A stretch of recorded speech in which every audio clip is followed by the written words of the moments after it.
Why, happy Halloween, my spooky subjects! Missed me, I hope.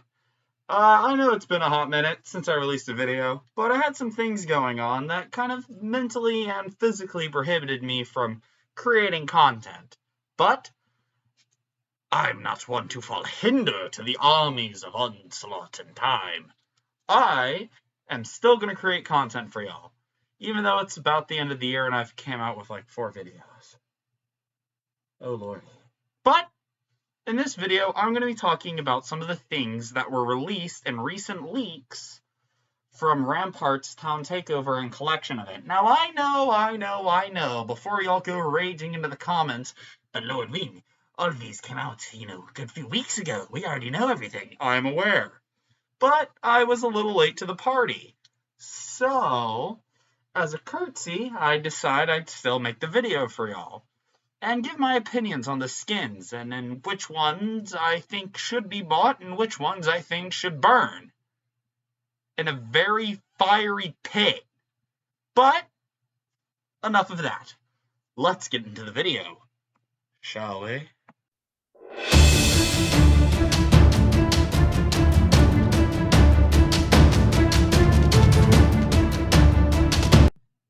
Now, as I said before, it's Halloween, guys.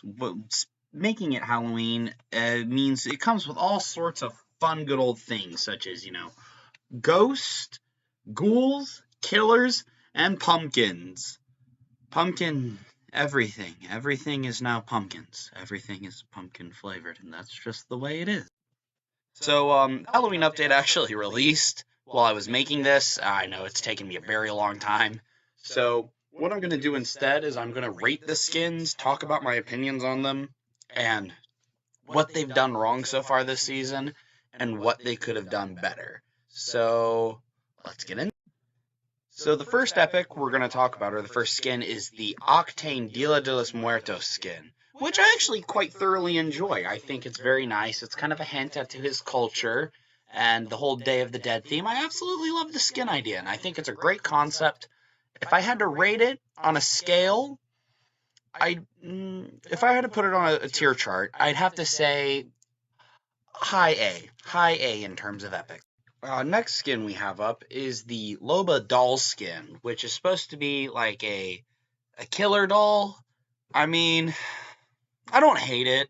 It's one of those skins that I'd equip because I have no other skin to equip, which I don't. So I'd have to rate this low C tier. Next we have the Valkyrie skin, which it's actually pretty nice detail. I can't really tell what they're going for here. I think she's supposed to be an alien or a ghost of some kind. I still exactly can't really tell. I'd rate this one high B tier. It's not bad, but it's not my favorite. Next we have the Watson skin, which it's okay. Definitely not my favorite epic of hers. I definitely have to rate it like high C or low B. It's really not my favorite, and personally, I can't believe that this is even in the shop. Now, apart from the fact that Wraith looks like a bootleg, gender-bent Jamie Foxx from the Amazing Spider-Man movies, it's okay. I mean, the only reason I'm going to rate it so low and it's high D tier is because she gets a skin every god dang event. I mean, this could have easily just been Mirage. I'm just saying. They could have done the exact same thing with Mirage. Did it have to be Wraith? No. And it just, ugh.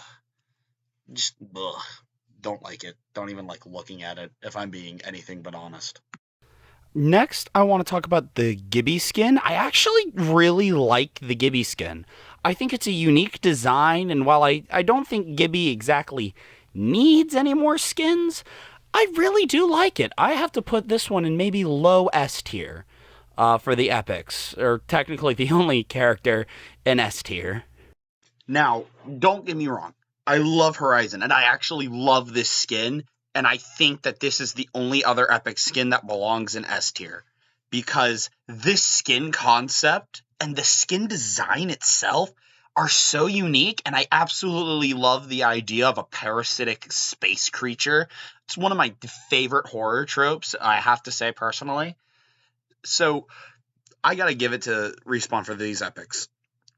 Pretty good overall. Next, let's get into some of the legendaries. To start off with the legendary skins is the worst out of all of them.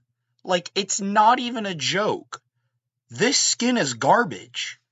And not even like a little garbage. It's horrible. So, if you haven't caught on already, the theme that they were going for is retro horror movies. So, why a vampire? Again, why not go with something that hasn't been done yet, like a mummy or a sea monster? Something like retro, like the thing that came for the Black Lagoon. Something like that. But this vampire skin just seems so bland. It doesn't make any sense. It doesn't look that different from Seer. And I think the more unique they start to get with these default character designs, the more complicated it's going to be to make decent legendaries. I agree that I think Seer is the first character that I've not liked a single legendary for since their release. I'm hoping that they might get a good Christmas skin or some other skin in the future that will really improve my outlook on this, but so far, I haven't seen a good skin from Seer. And if you care to debate this about me with me in the comments, go ahead, but it's a pretty bad skin. So, I'm going to share with y'all a story. I completed my Bloodhound Quest lore event during Halloween, and one of the things I got from the pack was actually the Halloween Bloodhound skin. And I'm still actually going to have to put this skin in, like, C tier, because it's good. Don't get me wrong. I have it equipped right now, and I'm running it right now as my skin. But it just... I don't like it that much. I think compared to Revenant and Caustics, this skin is just... I feel like they could have gone much more robotic. And I mean, we've seen that they can do more robotic. Respawn did that with the Season 4 Assimilation event. But I just think that they could have maybe not used as much red. Maybe that's my problem. There's too much red, not enough grays. Or they could have changed their helmet a bit to make it more robotical or something more. Because if at first glance, you can't really tell what's supposed to be robot and what's supposed to be Bloodhound. And that's just, I don't like it. I think they could have done better. But I think that this isn't the worst thing that could have come out of their workshop. Next up, we have the Caustic skin, which personally, I really, really like. Now, I'm going to have to step away from my unbiased stand here, or I have to give y'all a little warning. I am a Caustic main if you haven't figured out. So yeah, that could be a bit of hit for bias. But Caustic looks like a Krang so much. I'll put a picture up for reference from Teenage Mutant Ninja Turtles, and I bet you that's probably what they were going for, but I love the little details. The boots are different, the little broken head, the lots of metallicness, and just everything seems so foreign and alienoid, of course, and the little alien jiggling in the stomach. I love all of these designs. And I absolutely just love looking at this skin. Looking at it just is awesome. And I love how he doesn't have eyes. He has, like, covers. It makes me think of Agent Smith from The Matrix, and I love it so much. I could probably talk about this skin all day. I'm going to have to put this one in S tier, but there's one other skin that I think belongs to be in S tier. Lastly, look at this gorgeous Revenant skin. Oh my sweet baby Jesus. Respawn has never released a horrible legendary for Revenant, and I will fight on that till the end of time, because look at this skin. The splitting in the head where it goes from his face to the werewolf face, the blue jean loincloth, the teared, ripped up shirt, the fur on the arms, it just screams retro horror werewolf, and I love that so much. And it is such a gorgeous skin, and God, I wish I had money to buy it. This skin is so unique. And I love it so much, because all the fur and the ears and everything, it's a great concept, and they executed it magnificently. I think this is probably one of my new favorite Revenant skins. And I don't have to worry about not getting it this year because knowing Respawn, they'll probably release it as a recolor, and the only difference is going to be the loincloth and stuff's going to be red or black or maybe even green. Who knows? So something I want to talk about that was found in the files before I talk about how I feel Respawn's handling this Halloween event is this was found, and it's game mode arenas 4v4, game mode arenas 5v5. So this obviously means that they're setting up for arenas matches for 5 and 4 players, which makes me feel like it's going to be very reminiscent to a certain game. A Lakoff and another a Lakoff. But apart from all that, I think that this could be a really neat addition to arenas and really bring some more life into it. But speaking about Overwatch, this is where I'm going to slide into the next segment and talk a bit about the comparison between Apex and Overwatch's Halloween. So for those of you who don't know, every year around the same time as all other games, Overwatch hosts a Halloween event. And that event is called Junkenstein's Revenge, where a group of 4 players fight off against the Mad Dr. Junkenstein as he attacks the castle. Now, during this attack, he releases various bosses to defend himself, and of course, even he himself shows up. And it kind of shows up in a horde-like mode, where you fight waves upon waves of different kinds of enemies, and they all are constantly trying to defeat you. You're probably wondering, why are you bringing this up, Lord Wynn? What does this have to do with anything? Well, think of it like this. Junkenstein's Revenge is one of the most played modes in Overwatch. I think there's not a single mode, other than maybe Lucio Ball, that is played just as much as Junkenstein's Revenge.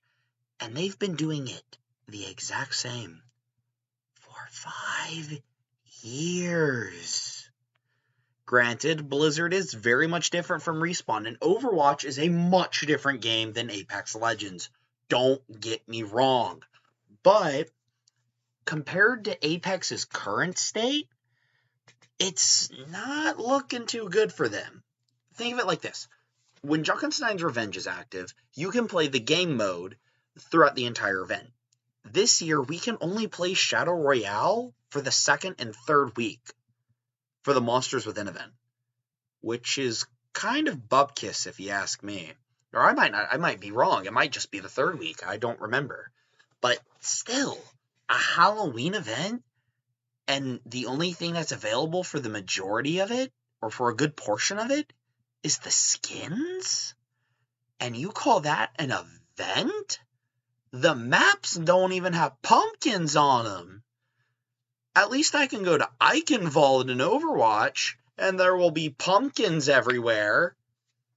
Jesus, Apex. Y'all need to tone it, or y'all need to step up your game if you want to have any chance of people returning to your Battle Royale game, hoping to get some fun out of it, because, you decided to cut it on the Halloween event. Well, that's all I really had to talk about. I'm surprised it took this long to make the video. I'm terribly sorry, guys. And the thumbnail will change. Don't worry, this is just what I have for the video because, I didn't have much else to use. I hope you all have a great Halloween and you enjoy your spooky season as much as humanly possible. Get a sugar rush on some candy, or don't, and just sit inside and scare the living daylights out of some kids. Do you guys? If y'all want, I'm going to have my socials now and down below. I have a TikTok now, so yeah, I've joined the hype train of cringe. Follow my Twitter, Instagram, and I hope that you all have a great day. Not going to lie. Great evening, even. I'll see you all in the next video. Ta-ta, my subjects.